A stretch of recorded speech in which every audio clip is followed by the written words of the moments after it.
Belajar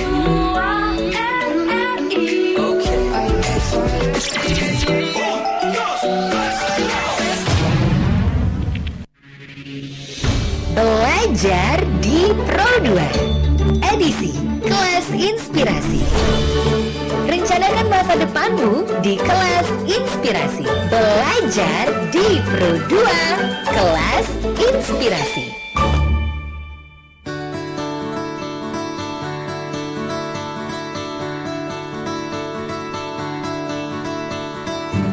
Assalamualaikum warahmatullahi wabarakatuh. Halo, selamat siang sahabat kreatif. Yeay, hashtag Indonesia Tatanan Kehidupan Baru.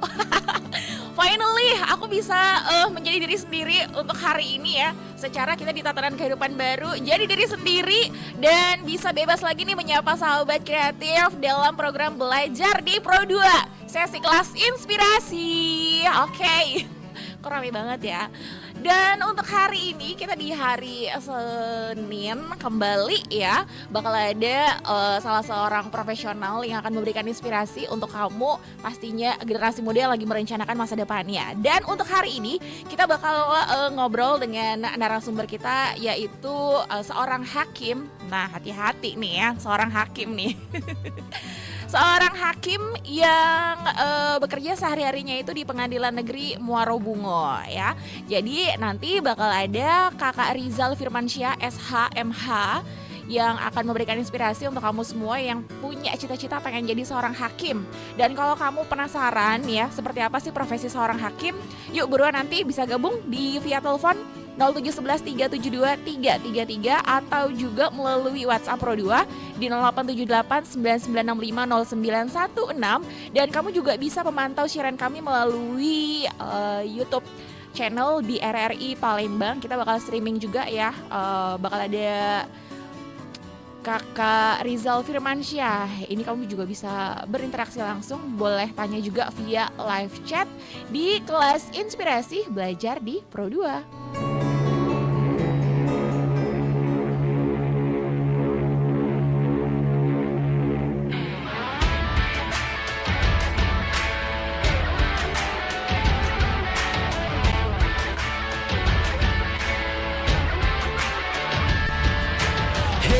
Pada corona, cuci tanganlah setiap hari.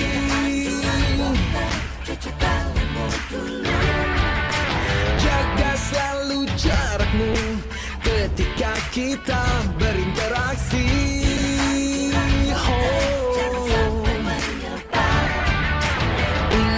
Ingatlah jaga kesehatan, jaga kebersihan. Sementara jangan berjabat tangan demi kebaikan, keamanan kita bersama. Marilah bersatu padu, stop penyebaran virus corona. Tetap tenang, tidak panik, tingkatkan kewaspadaan. Marilah kita berjuang, cegah penyebaran virus corona. Pasti bisa melewati, hadapi ini semua.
Belajar di Pro 2 Edisi Kelas Inspirasi. Rencanakan masa depanmu di Kelas Inspirasi. Belajar di Pro 2 Kelas Inspirasi. RRI Radio FM, Zona Kreativitas Hashtag Indonesia Tatanan Kehidupan Baru edisi Kelas Inspirasi hari ini ya di All New Pro 2 bareng sama Selvian dan juga narasumber kita ada seorang hakim yang udah ready ya. Kita nih secara juga memulai tatanan kehidupan baru. Jadi narasumbernya ini juga nggak hadir di studio ya, tapi kita secara virtual nih ya. Kalian mungkin udah banyak yang terbiasa sama yang namanya sesuatu yang berbau virtual ya, semasa di rumah aja selama pandemi ini. Nah, narasumber kita juga udah hadir secara virtual dan juga kalian bisa ikutin ya melalui YouTube streaming di RRI Palembang. Langsung aja deh aku sapa yang udah ada di sana, Kak Rizal Firmansyah yang berprofesi sebagai seorang hakim. Halo Kak Rizal. Iya, pagi Mbak. Selamat pagi. Ini lagi nggak sibuk ya Kak Rizal ya? Makasih banget loh udah menyempatkan waktunya untuk ngobrol di Kelas Inspirasi. Oke, nanti setelah Kak Rizal memberikan sedikit cerita ya tentang bagaimana awal mulanya sampai bisa menjadi seorang hakim, kemudian apa saja sih yang dialami oleh Kak Rizal untuk mempersiapkan diri menjadi seorang hakim hingga seperti sekarang ini ya. Nah, nanti teman-teman sahabat kreatif boleh dong ikutan bertanya ya sama Kak Rizal nanti melalui WhatsApp dan juga YouTube channel di RRI Palembang. Kalau gitu langsung aja deh Kak Rizal ya. Boleh memberikan cerita dulu inspirasi untuk sahabat kreatif. Baik Mbak Sylvia. Assalamualaikum warahmatullahi wabarakatuh. Selamat pagi, salam sejahtera sahabat kreatif. Di sini saya Rizal Firmansyah. Pertama-tama terima kasih sudah diberikan undangan ya, kesempatan ya untuk mengisi acara ini.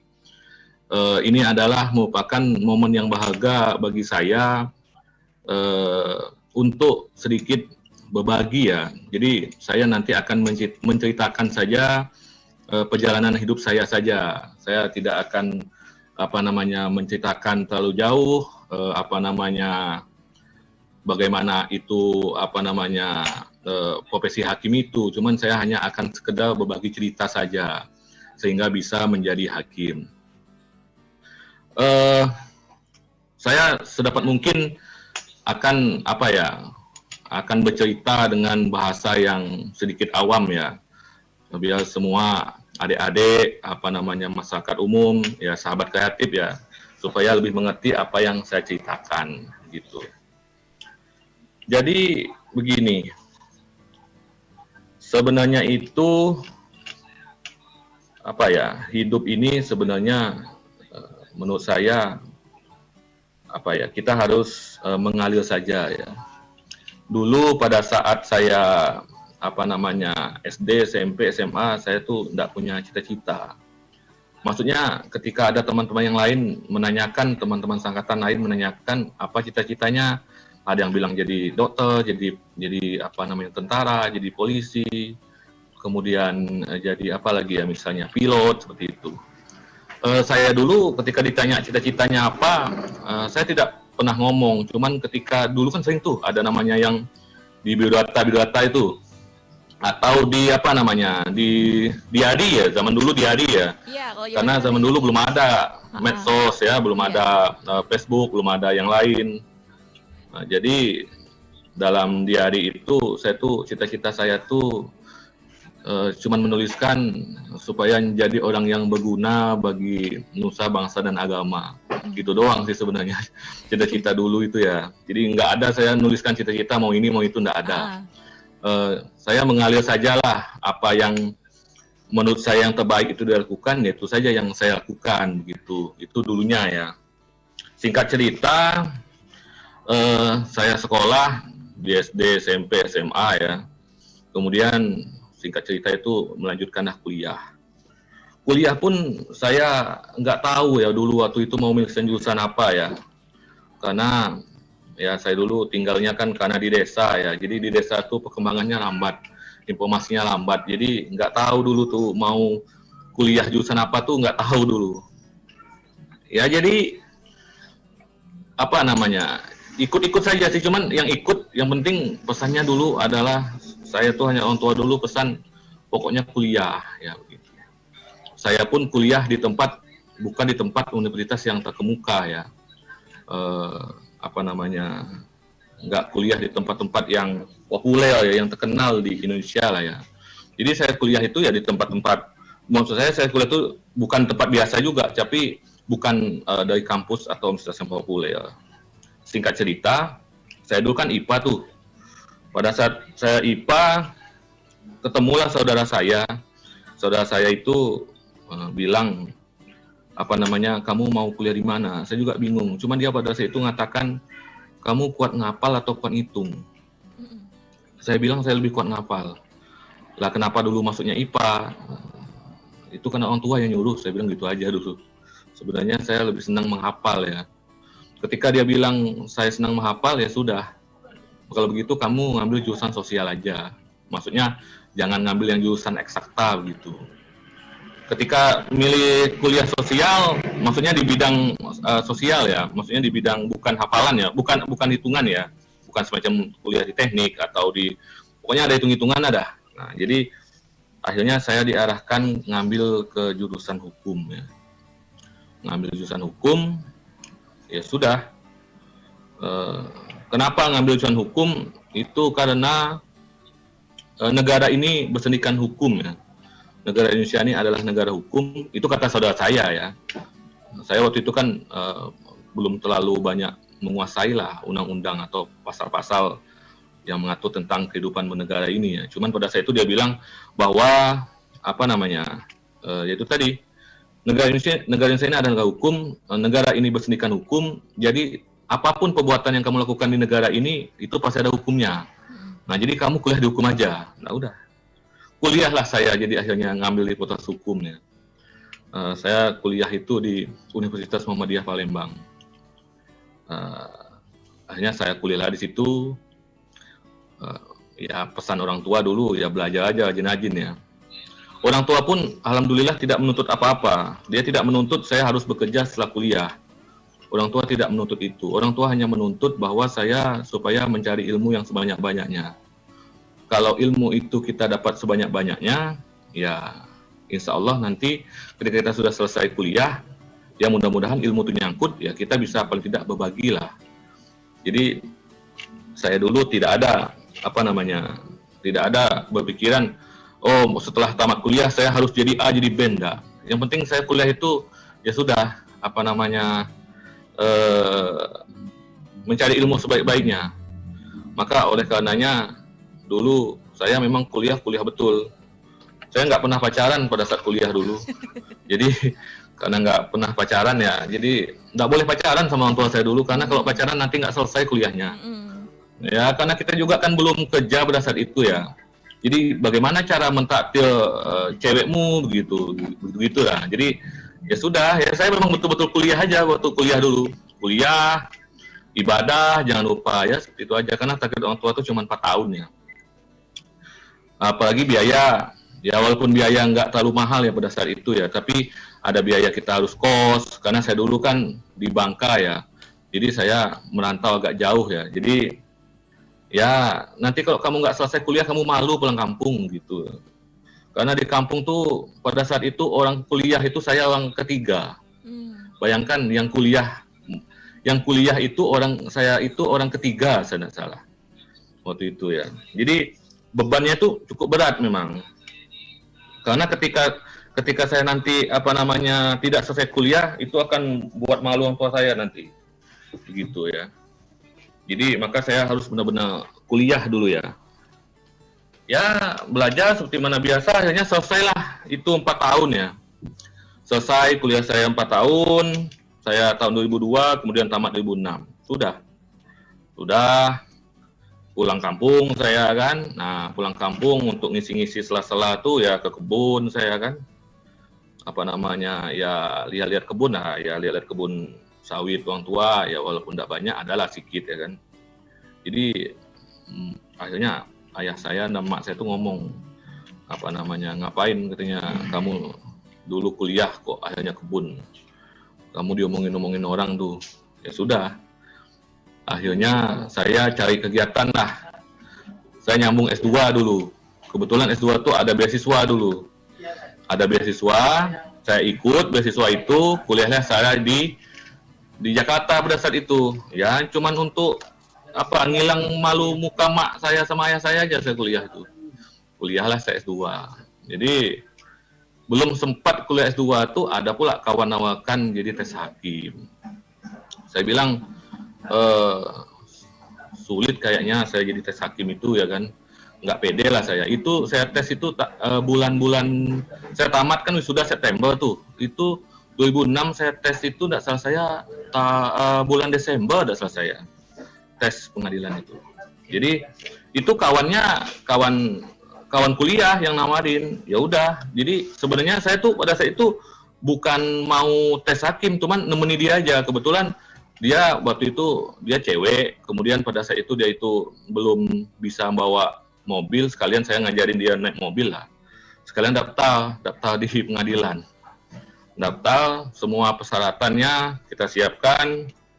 Ya sudah, sayanya lulus tes pertamanya.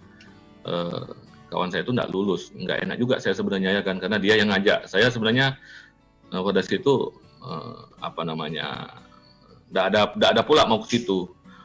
Malahan pada saat itu kan ada dua formasi itu, satunya itu hakim, satunya itu panitera. Saya itu pada saat itu nulis panitera pengganti itu yang duduknya di belakang hakim tuh. Nah, yang duduk di belakang hakim itu. Kata kawan saya itu kenapa itu? Kenapa kamu nulis itu? Kalau tes itu jangan tanggung-tanggung. Karena saya tidak punya cita-cita ke situ, ya sudah, akhirnya diubah sama dia amplopnya, mapnya. Karena dulu berbeda dulu. Nggak salah saya kalau hakim itu merah, panitera itu hijau kalau saya salah.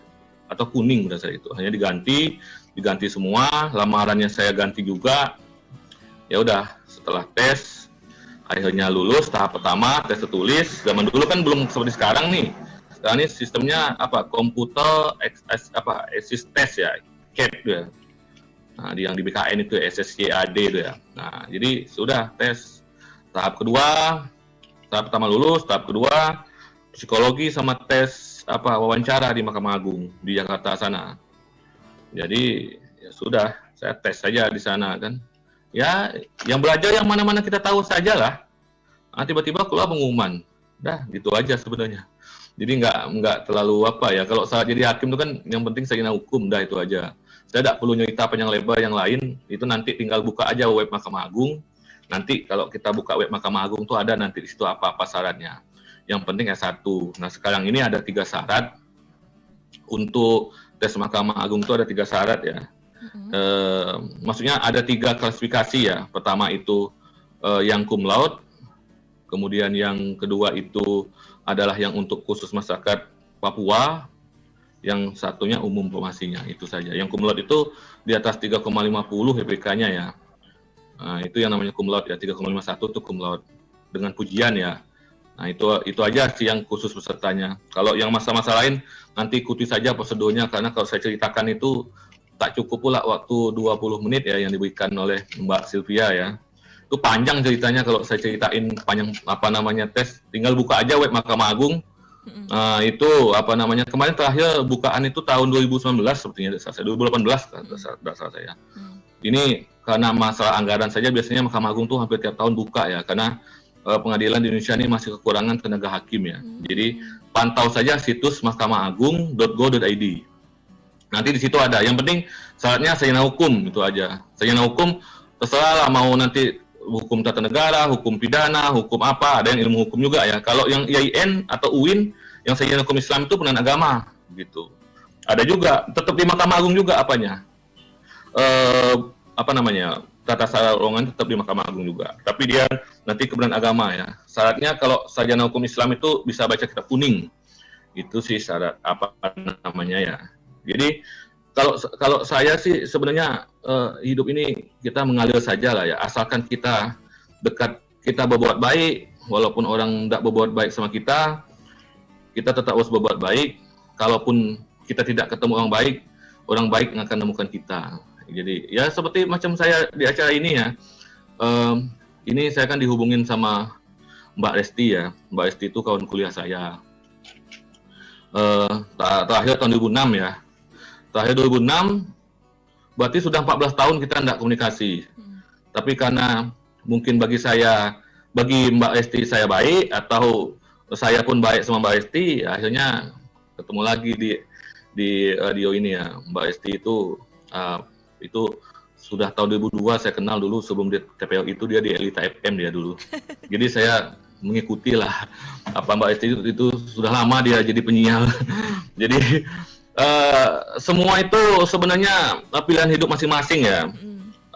Saya tidak mengatakan bahwa profesi hakim itu adalah profesi yang paling tinggi jabatannya, enggak. Makanya saya dalam kesempatan selalu mengatakan bahwa jangan sekali-kali kita menganggap profesi kita yang paling hebat.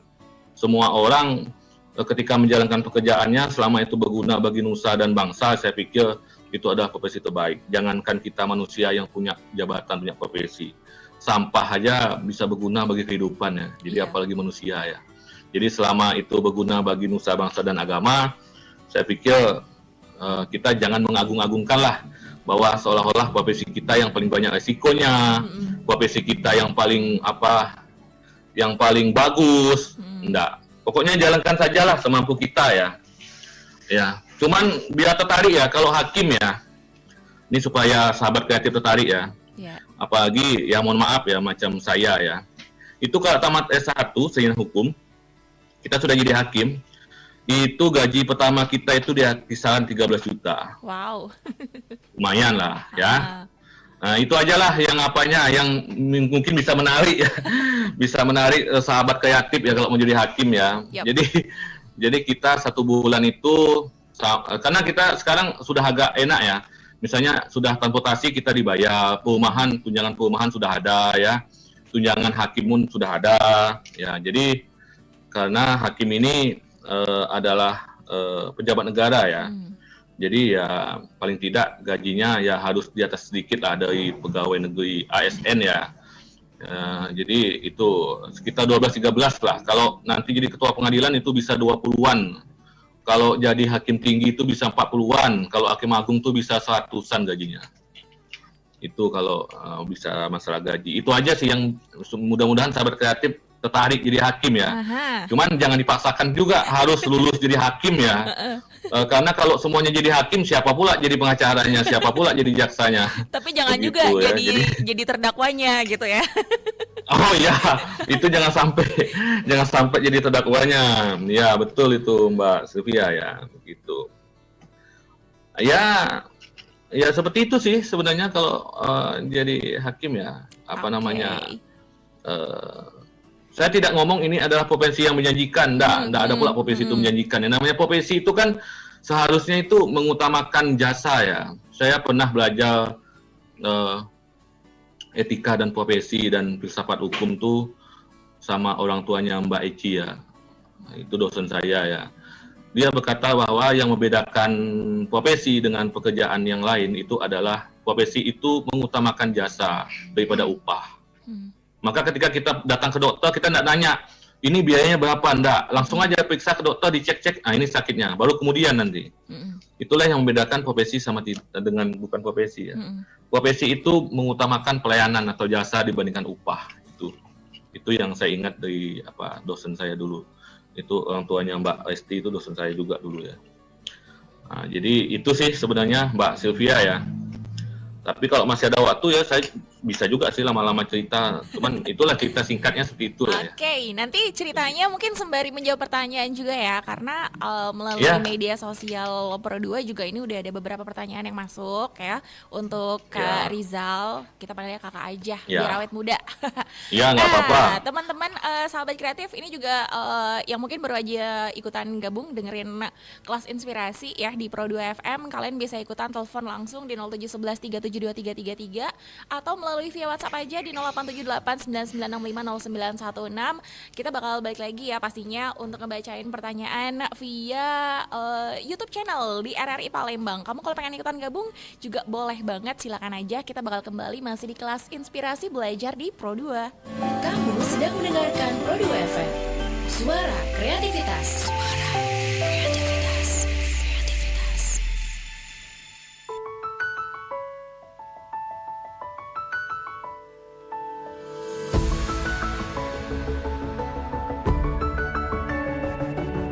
Bila banyak masalah hidupmu, ku harap dirimu tak usah mengeluh. Percaya dan yakinkan dirimu, kau bisa mengubah keluh jadi senyum. Tak ada satupun manusia yang tak pernah disinggahi masalah. Mungkin inilah cara yang kuasa untuk jadikanmu lebih dari dewasa. Senyumlah, syukuri hidupmu,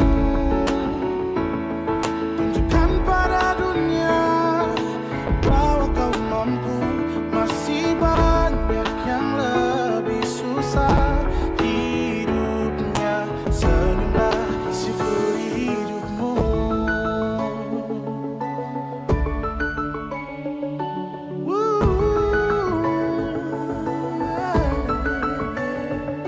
Tak ada satupun manusia yang tak pernah disinggahi masalah. Mungkin inilah cara yang kuasa untuk jadikanmu lebih dari dewasa. Senyumlah, syukuri hidupmu, tunjukkan pada dunia bahwa kau mampu. Masih banyak yang lebih susah hidupnya. Senyumlah, syukuri hidupmu. Nah, esok nanti kau sudah lebih baik. Jangan lupakan masa-masa sulitmu. Ceritakan kembali pada dunia cara mengubah keluh jadi senyuman. Senyumlah, syukuri hidupmu, tunjukkan pada dunia bahwa kau mampu. Masih banyak yang lebih susah hidupnya. Senyumlah, syukuri hidupmu,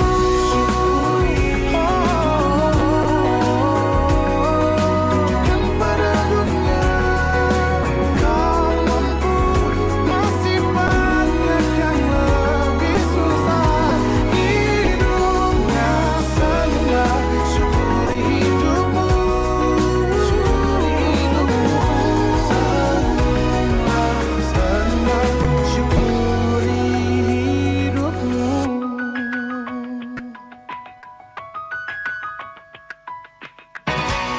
RRI mempersembahkan RRI Playgo. RRI Playgo adalah aplikasi resmi Radio Republik Indonesia. Dengan satu sentuhan, Anda bisa mengakses Pro 3 Suara Identitas Keindonesiaan, Voice of Indonesia, Channel 5, RRI Radio untuk mengakses jaringan RRI Radio Pro 1, Pro 2, Pro 4, RRI Net, tonton apa yang Anda dengar. RRI Online, RRI 30 Detik, Beyond, RRI Max, Editorial. Semua layanan ini bisa Anda dapatkan hanya dengan satu aplikasi, RRI Playgo.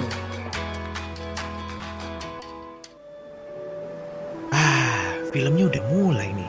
Record dulu Nah, kalau rekamannya sudah selesai, nanti tinggal diedit. Udah deh, bisa diperbanyak. Berisik banget sih. Nanti suara kamu masuk dalam rekaman ini loh. Mending kamu konsen aja tuh filmnya. Sedih banget bro. Iya sih, sedih.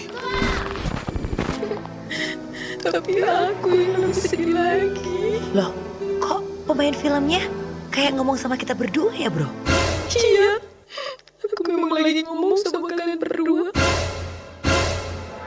Jangan pernah kalian berani merekam cuplikan film di bioskop. Membaca berarti mengambil hasil ciptaan orang lain tanpa seizin orang yang bersangkutan. Ini berarti kalian sudah melanggar undang-undang hak cipta dan transaksi elektronik. Undang-Undang Informasi dan Transaksi Elektronik dan Undang-Undang Hak Cipta, sanksi bagi pelaku pembajakannya bisa dipidana dengan ancaman hukuman 10 tahun penjara atau denda 4 miliar rupiah loh. Pesan layanan masyarakat ini dipersembahkan oleh Radio Republik Indonesia.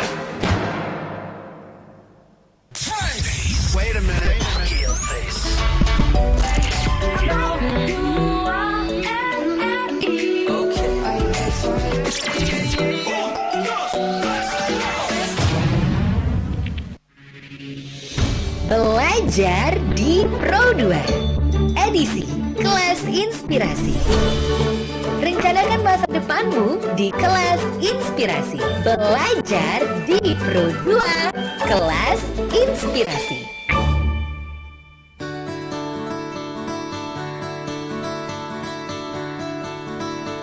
RRI Pro 2 memang paling bangsa di kreativitas. Belajar di Pro 2 sesi kelas inspirasi bersama dengan seorang ahli hukum ya, yaitu hakim. Nah gimana nih?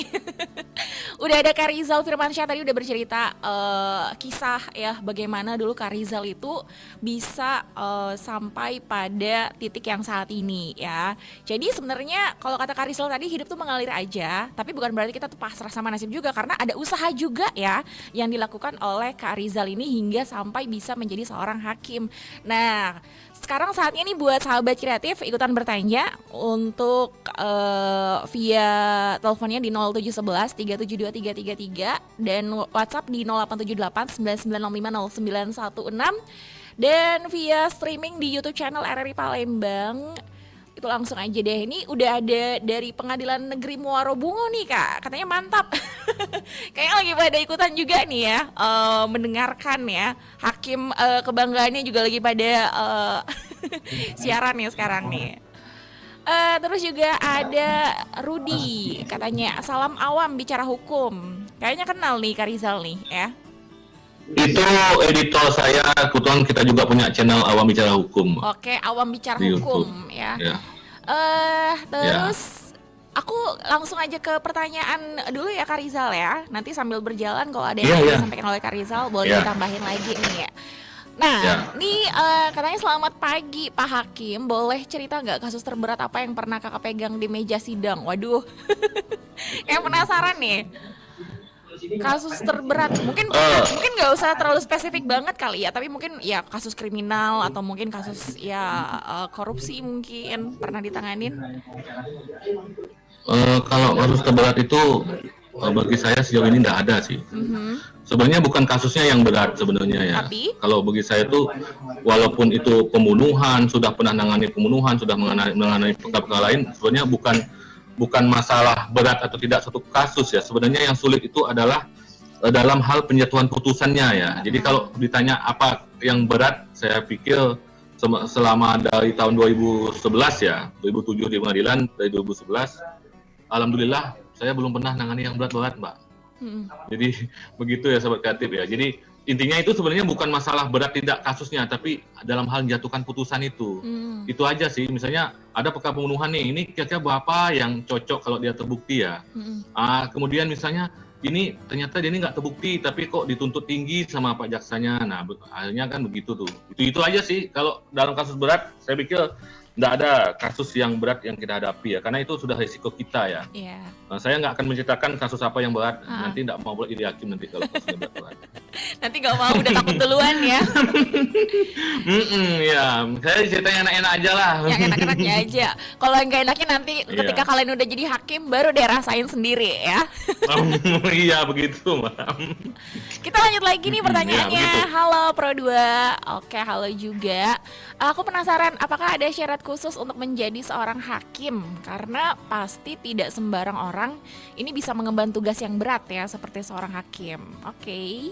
Emang ada syarat khususnya gitu? Syarat khususnya nggak ada ya, karena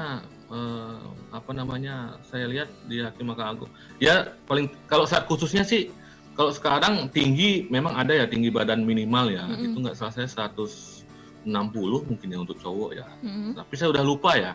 Tetapi itu nanti ada di web Mahkamah Agung. Cuman yang penting sih sarjana hukum sih nggak ada yang apa ya, sahabat kreatif ya atau Mbak Selvi ya, nggak ada yang syarat misalnya yang mengkhususkan tuh enggak. Misalnya seperti tes polisi ya atau Iya. tes jaksa ya enggak. Iya. Jadi enak kok tes hakim tuh enak kok kalau tesnya.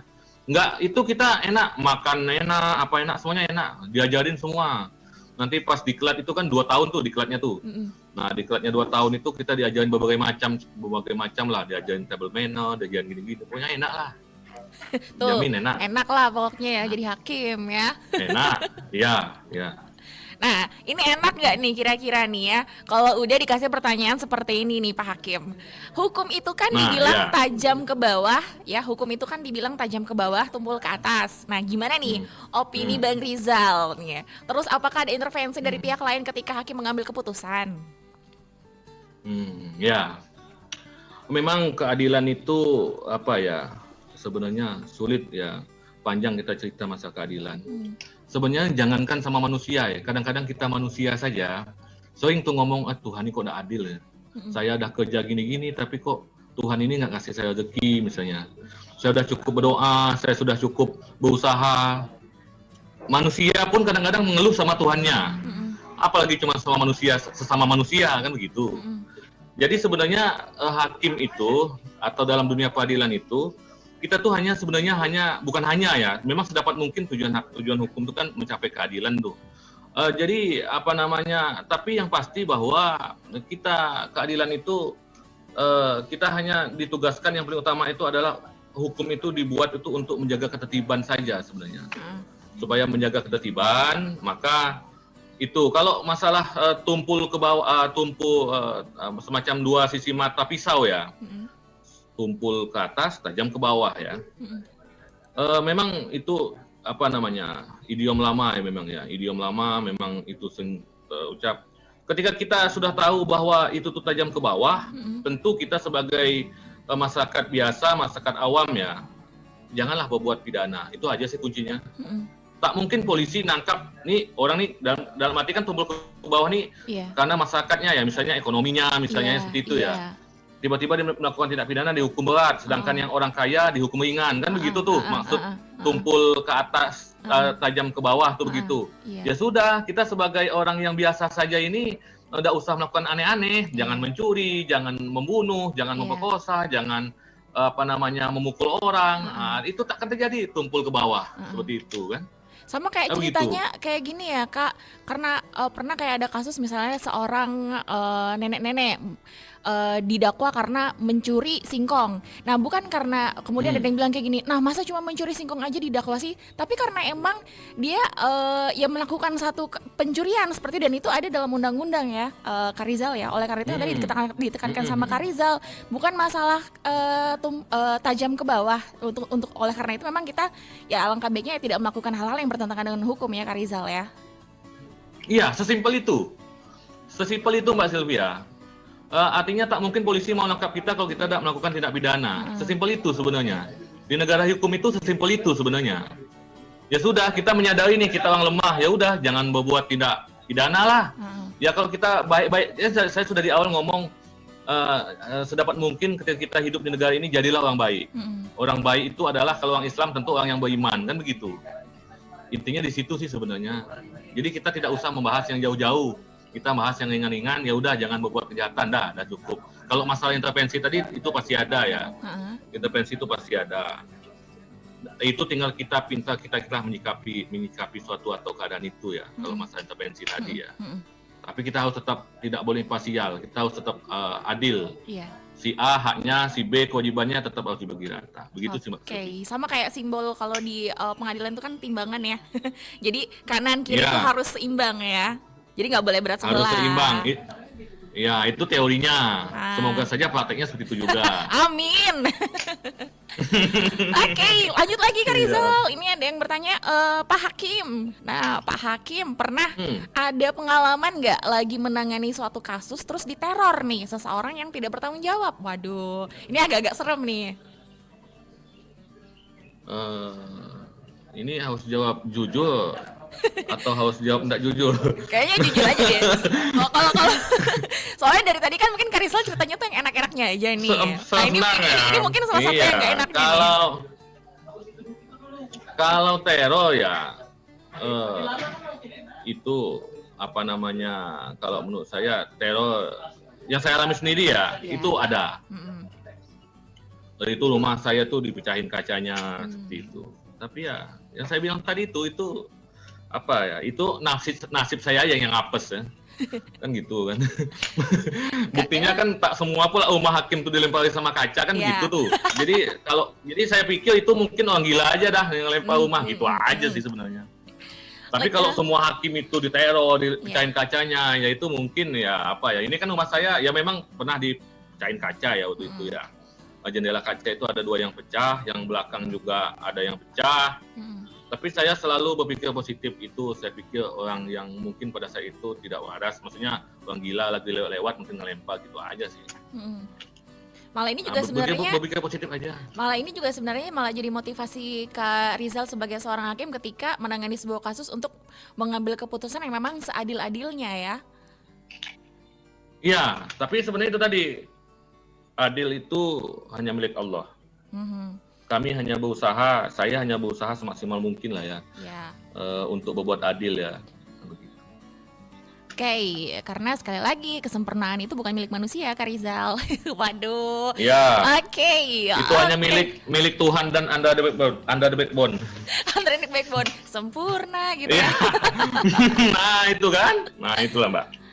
Yap, kita lanjut lagi. Ini yang udah gabung melalui via WhatsApp. Aku beralih dulu deh ke via WhatsApp. Yang udah bertanya via YouTube channel, kayaknya ditunggu dulu. Oke, selamat siang juga. Katanya ini mau tanya, kasus-kasus yang paling sering ditangani untuk anak-anak muda itu tuh apa tuh? Mungkin yang kalau di persidangan ya.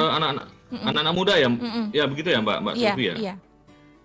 Itu kebanyakan di kita nih apa ya, narkotika ya sepertinya ya. Narkotika ya. Iya, maksudnya narkotika tuh, narkotika dan obat-obat terlarang ya, ya seperti ganja, sabu begitu. Begitu sih yang paling banyak. Yang kedua itu kalau saya lihat pencurian ya, yang paling banyak anak-anak muda ya, yang biasanya nggak tamat sekolah, kebanyakan itu mencuri. Itu sih kalau yang saya tahu. Sudah beberapa tempat bertugas ya, seperti itu sih. Ya paling-paling penanyaan 1-2 lah berkelahi itu, tapi yang lebih banyak itu narkoba sih, narkotika sih yang lebih banyak, apa namanya Mbak? Ya. Oke, dan ini juga pastinya bukan sekali 2 kali juga ya, ketika menjadi seorang hakim kita harus berhadapan dengan kayak anak-anak, terus aduh ini masih muda banget, sudah harus berhadapan dengan hukum, kayak gitu ya Kak Rizal ya? Iya. Sebenarnya betul, ada dilema juga nggak sih ketika menjadi seorang hakim itu? Apakah kayak gini berpengaruh juga nggak Rizal? Apakah ini berpengaruh juga nggak Kak Rizal antara seorang pria sama wanita ketika menjadi hakim? Kalau perempuan itu kan biasanya kayak lebih pakai nalurinya seperti itu kan ya, ketika mengambil sebuah putusan. Nah ini ada kelihatan juga nggak sih Kak Rizal perbedaan kayak gini? Karena saya enggak jadi perempuan, saya enggak tahu juga ya bagaimana kalau perempuan yang menjadi. Cuman kita pernah bekerja sama ya, maksudnya dalam satu majelis itu ada perempuan itu biasa ya. Kalau saya lihat sih sebenarnya kalau kita ini tetap saja pertama itu adalah fakta hukum ya. Artinya apa yang terjadi di persidangan sih. Karena kita tidak boleh memutus itu karena kasihan, itu tidak boleh. Jadi hakim itu tidak boleh punya asa kasihan. Jadi kalau memang dia sudah terbukti ya terbukti diputus bersalah misalnya. Kalau dibebaskan harus dibebaskan. Nah saya lihat beberapa perempuan pun juga hakim-hakim perempuan pun melakukan hal itu karena kita juga ada namanya pelatihan ya, misalnya ada pelatihan psikologi tentang hakim ini ya bagaimana ya.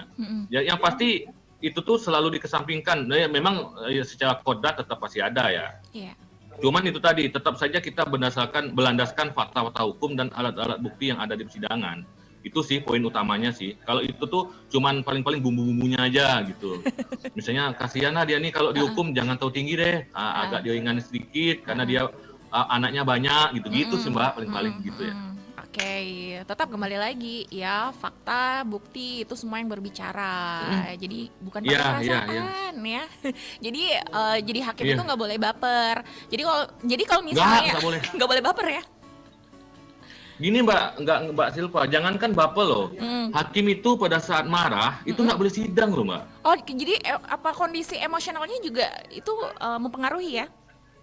Iya, jadi kalau sempat ada kawan-kawan hakim bentak-bentak di sidang itu saya pertanyakan itu hakimnya itu bagaimana dia jadi hakim itu. Mungkin ada masalah gitu. Nggak pribadi boleh. kebawa gitu ketika di pekerjaan. Oh, nggak boleh.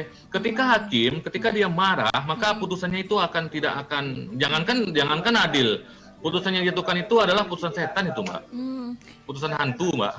Iya, Mbak. Begitu ini, mohon maaf bahasanya ya. Iya. Artinya ketika kita tahu salah satu kawan kita ini lagi marah nih, kita nggak boleh ngajak dia sidang, dia harus emosinya stabil dulu, baru kita ke ruangan sidang. Atau pada saat di sidang dia marah, kita sedapat mungkin peringatkan dia, kita keluar dulu sidang, nanti kita keluar dulu sebentar, nanti baru balik lagi. Ada tes Itu, Mbak, psikologi juga apanya, nggak, teorinya. Kak Rizal? Ada tes psikologi juga nggak untuk jadi seorang hakim? Ada, Mbak. Ada ya. Ada pada saat psikotesnya tes ya? hakim tuh ada tes psikologinya Mbak. Itu dari Universitas Indonesia Mbak yang tes psikologinya. Termasuk pimpinan. Pimpinan itu psikologinya harus bagus. Kalau tidak bagus sepintar apapun dia, itu tidak akan lulus Mbak. Walaupun dia hafal semua yang ada di undang-undang di negara ini, asal kalau psikologi yang nggak bagus itu nggak bisa lulus Mbak. Jadi pimpinan itu Mbak. Begitu Mahkamah Agung sekarang Mbak. Ya. Oke, berarti ini juga sebenarnya luar biasa kalau membuktikan kalau memang hukum di Indonesia ini dari para perangkatnya juga emang betul-betul diperhatikan ya, latar belakangnya. Alhamdulillah sudah ya. menuju ke arah lebih baik Mbak. Ya. Oke, jadi kalian nih anak-anak muda yang mungkin juga jangan cuma bisa protes aja bilang hukum tuh kayak gini. Nah coba deh kalian terjun ke bidang hukum. Kalau memang kalian ngerasa kayak ada yang nggak adil ya, mungkin di mata kalian. Nah berarti saatnya kalian juga terjun nih, jadi hakim, jadi jaksa ya, jadi aparat hukum. Biar ngerasain gimana sih rasanya menegakkan keadilan daripada cuma tahu kita tuh hanya membanding-bandingkan atau memprotes aja ya, Kak Rizal ya. Tadi tuh Iya, cukup nyaman betul. banget sih jadi seorang hakim ya kalau udah dikasih tahu sama Kak Rizal. Sayangnya saya udah terlambat nih untuk jadi seorang hakim, ya ampun. Aku Enggak, masih sampai 35 kok. 35 Mbak umurnya. 35, tapi untuk latar belakang pendidikannya itu kayaknya nggak nyambung ya.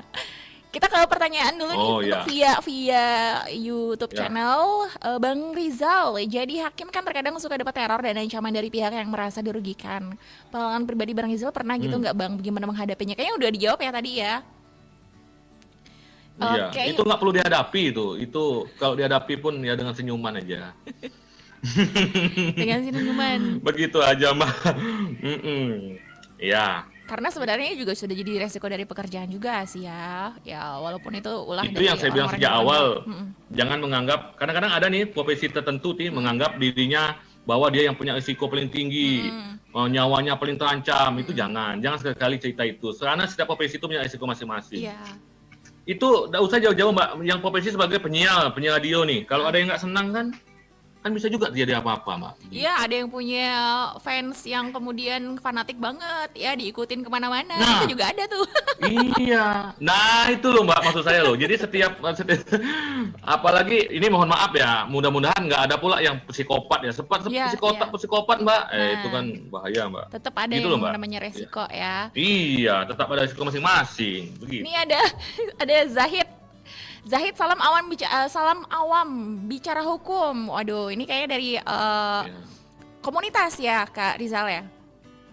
Iya, memang Forum. kita kan pada saat dikasih Mbak Resti flyer kan kita share di Instagram juga, kita share juga di YouTube juga, kemudian kita share juga di medsos yang lain ya. Iya. Jadi ada beberapa sih yang pantau memang ya dari sini ya memang. Oke, luar biasa. Salam awam Iya. salam awam bicara hukum juga untuk Iya, semua rekan iya. dari Kak Rizal ya yang lagi pada ikutan bergabung. Iya. Kemudian ini ada Haryanto, katanya selamat pagi yang mulia Pak Rizal, semoga makin sukses, ditunggu gabung di wilayah Sumatera Selatan. Iya, tanggal 27 saya pindah tugas ke Lubuk Linggau, Mbak. Wah, luar biasa, makin dekat ya sama Palembang. Atau mungkin ada rencana Iya. mau pulang kampung Kak Rizal? Iya, sebenarnya pengennya ke Bangka ya, cuman sampai saat ini belum belum bisa karena itu tadi ya salah satu resikonya juga itu harus jauh dari keluarga ya seperti itu juga. Sebelumnya kan saya sebelum ini pernah di Aceh, Mbak, 4 tahun 3 bulan saya di Aceh. Itu kelebihan satu lagi di Hakim tuh, keliling-keliling Indonesia tuh. Dijamin asik tuh. Asik ya. Bisa melihat ini juga ya. Apa sih, kayak masyarakat Indonesia dengan beragam dari setiap tempat itu kan pasti berbeda ya. Menghadapi Iya, karakter-karakter. semua punya kearifan lokal masing-masing, Mbak. Iya. Dan kalau Iya. Kak Rizal mungkin sudah malang melintang lah di Pulau Andalas ini ya, di Pulau Sumatera ini ya. Oke Kak Ya. Rizal, kita udah di akhir segmen kelas inspirasi ini. Pastinya harus ada satu poin terakhir yang disampaikan oleh Kak Rizal untuk sahabat kreatif. Untuk gimana sih supaya mereka tuh bisa menggapai cita-cita mereka, apalagi untuk menjadi seorang hakim. Ya, sebenarnya cukup berusaha, berdoa kepada Tuhan Yang Maha Kuasa ya, belajar yang rajin, kemudian cari teman yang baik. Mohon maaf, bukan cari teman yang baik, jadilah orang yang baik. Karena ketika kita menjadi orang baik, walaupun kita tidak menemukan orang yang baik akan menemukan kita. Itu aja sih Mbak, kalau menurut saya Mbak ya. Ya seperti itu. Oke. Kalau menurut saya sesimpel itu sih Mbak. Jadilah orang yang baik ya. Pun kalau kita bukan orang yang baik, pasti kita akan ditemukan orang yang baik. Seperti itu Kak Rizal. Iya, percayalah sama saya. Karena contohnya Kak Rizal ini sendiri nih, sahabat kreatif. Ya luar biasa. Terima Iya. kasih Kak Rizal Sesimpel itu, sudah ya. meluangkan waktunya juga ya untuk ngobrol bareng, dan sahabat-sahabat Ya. kreatif yang udah ikutan gabung. Terima kasih dan sukses ya Kak Rizal untuk Ya, selamat. profesinya. Semoga ya sahabat kreatif selalu pantau terus i Pro 2 Palembang ya. Jangan lupa subscribe like and share channel LI Palembang ya. Biar lebih berkembang dan lebih semangat juga tim-timnya di sana Oke, ya. Kak Rizal juga. Ini aku juga pakai salam yang ada di YouTube nih. Salam awam bicara hukum, Kak Rizal. Sukses ya. Ya, sama-sama. Ya, Mbak, sama-sama ya. Oke, sahabat kreatif. Sahabat kreatif ya. Oke, thank Ya, you. makasih, Mbak. Itu tadi kita udah ngobrol di kelas inspirasi bareng sama seorang hakim dari Pengadilan Negeri Muara Bungo yang udah kasih kalian inspirasi gimana langkah-langkahnya ya. Apa aja yang bisa kalian lakuin untuk bisa mencapai cita-cita kalian menjadi seorang hakim yang bisa menegakkan hukum yang adil di Indonesia. Dan pastinya besok kelas inspirasi belajar di Pro 2 bakal hadir kembali ya dari pukul 10 sampai pukul 11. Dan jangan lupa juga terus pantengin YouTube channel di RRI Palembang. Kalian juga bisa streaming melalui aplikasi mobile RRI Playgo. Dan Selvian akhirnya undur diri dulu untuk sesi belajar di Pro 2 kelas inspirasi. Sampai jumpa besok untuk sesi kelas inspirasi berikutnya.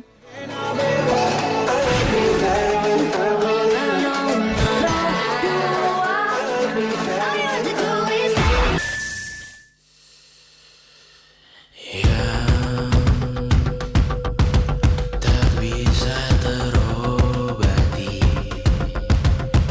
biarlah mengering sendiri, menghias tubuh dan yang mengevaluasi ragam. Hanya kau sendiri, mereka tak mampu melewati yang kau lewati. Tiap berhenti hari tantangan yang kau hadapi, masalah yang menerus, perasaan yang rapuh. Ini belum separuhnya, biasa saja. Kamu tak apa yang selalu ingin ambil peran, hanya berlomba menjadi lebih sedih dari dirimu. Dikesampingkan, disamakan